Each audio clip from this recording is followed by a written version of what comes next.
Şu an elinizde tuttuğunuz telefonun aslında bir saatli bomba olduğunu söylesem yanlış anlamayın, bataryasından bahsetmiyorum. Eğer bugün Tayvan Boğazı'nda tek bir kurşun bile atılırsa cebinizdeki o telefon tam bir hafta içinde bir metal yığınına dönüşecek. Üstelik sadece o da değil. Banka hesabınızdaki paradan bildiğiniz asansöre kadar her şey duracak. Bugün size kimsenin söylemediği silikon perdenin arkasına bakacağız.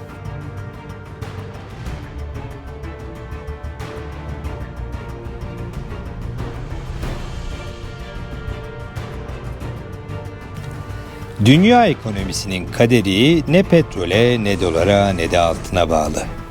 Asıl savaş insan saçından 10.000 kat daha ince olan birkaç nanometrelik silikon parçaları üzerinde veriliyor.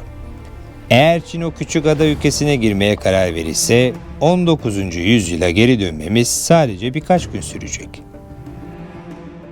İnsanoğlu binlerce yıl kumu cam yapmak için kullandı. Ama bugün o kumu atomik seviyede işleyerek içine milyarlarca transistör sığdırıyoruz. Dünyanın en büyük savaşı aslında değersiz bir avuç kumun paha biçilemez bir zekaya dönüştürülmesi üzerine veriliyor. Jeopolitikte en korkulan şey budur. Dünyanın tüm gelişmiş teknolojisinin sadece Tayvan'daki bir fay hattı veya bir boğazın insafına kalmış olması. Tayvan bir deprem bölgesi. Sadece bir savaş değil, büyük bir deprem bile küresel teknoloji üretimini durdurabilir. Tüm yumurtalarımızı tek bir sepete koyduk ve o sepet şu an dünyanın en tehlikeli fay hattının ve en gergin denizinin tam ortasında duruyor. Bir insan saç teli yaklaşık 80.000 ile 100.000 nanometredir. TSMC şu an 2 nanometre üzerinde çalışıyor. Düşünün, bir saç telinin genişliğine binlerce işlemci sığdırmaktan bahsediyoruz. Bu artık teknoloji değil, modern zamanın simyacılığı ve Çin bu simyayı çözemediği için Tayvan'a bakmak zorunda kalıyor. Çip fabrikalarına sektörde fab denir. TSMC'nin devasa fabları. Bu fabrikaların içindeki hava bir ameliyathaneden 10.000 kat daha temizdir. Tek bir toz tanesi milyon dolarlık bir çipi çöp edebilir. Tayvan'da TSMC adında bir şirket var. Adını duymamış olabilirsiniz ama hayatınızı o yönetiyor. Apple, Nvidia, AMD hepsi onlara muhtaç. Eğer Çin bu adayı alırsa dünyanın en gelişmiş teknolojisinin anahtarı Pekin'e geçer. İşte bu yüzden Washington uykusuz kalıyor. Peki ya ASML? Hollandalı bu şirket dünyanın en karmaşık makinesini yapıyor. Tanesi 300 milyon dolar. Işığın dalga boyunu kullanarak atomik seviyede baskı yapıyorlar. Onlar olmadan çip yok. ASML makineleri satmayı durdurduğunda bir ülkenin teknolojik geleceği o an biter. Düşünün. Arabalar üretilemiyor. Banka sistemleri donuyor. Askeri jetler kalkamıyor. Bu bir komplo teorisi değil. Lojistik bir gerçek. Dünya petrol bağımlılığından çok daha tehlikeli bir şeye, çip bağımlılığına yakalandı. Tayvan neden dünyanın en tehlikeli fabrikalarını kendi topraklarında tutuyor? Çünkü bu onların silikon kalkanı. Tayvan bilerek dünyanın kendisine muhtaç olmasını sağlıyor.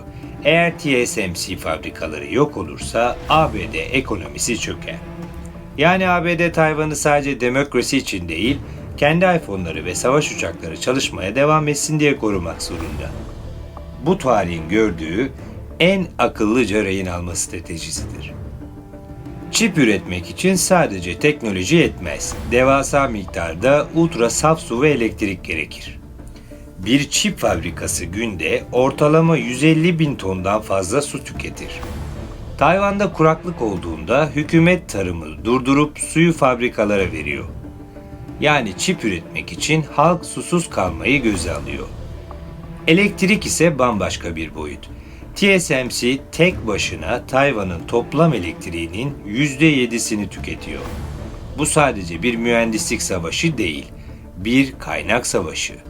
Çin, Tayvanlı mühendisleri çalmak için gizli fonlar kullanıyor. TSMC'deki üst düzey mühendisleri transfer etmek için 5-10 katı maaşlar teklif ediyor. Tayvan ise bunu engellemek için ekonomik casusluk yasalarını sertleştirdi. Fabrikaların etrafında hayalet gibi dolaşan ajanlar, çalınan hard diskler ve gece yarısı kaçırılan mühendisler. Silikon perdenin arkasında gerçek bir casusluk filmi dönüyor. Eğer Çin Tayvan'ı işgal etmeyi başarırsa ne olacak? ABD ve Tayvan'ın elinde Scorched Earth, yakılmış toprak planı var. Pentagon'daki bazı simülasyonlara göre Çin'in işgali kesinleştiği an ABD bizzat o fabrikaları bombalayıp yok edecek. Neden mi? Çünkü o teknolojinin Çin'in eline geçmesi Batı medeniyetinin teknolojik ölüm fermanı demek. Yani TSMC sadece bir fabrika değil, işgal anında kendini ve dünyayı patlatacak bir saatli bomba. Çip basan o dev ASML makineleri lazerle çalışır. Bu lazerler için neon gazı gerekir. Dünyadaki yarı iletken kalitesindeki neon gazının %50'den fazlası Ukrayna'da, Mariupol ve Odessa'da üretiliyordu. Rusya-Ukrayna savaşı sadece bir toprak kavgası değildi.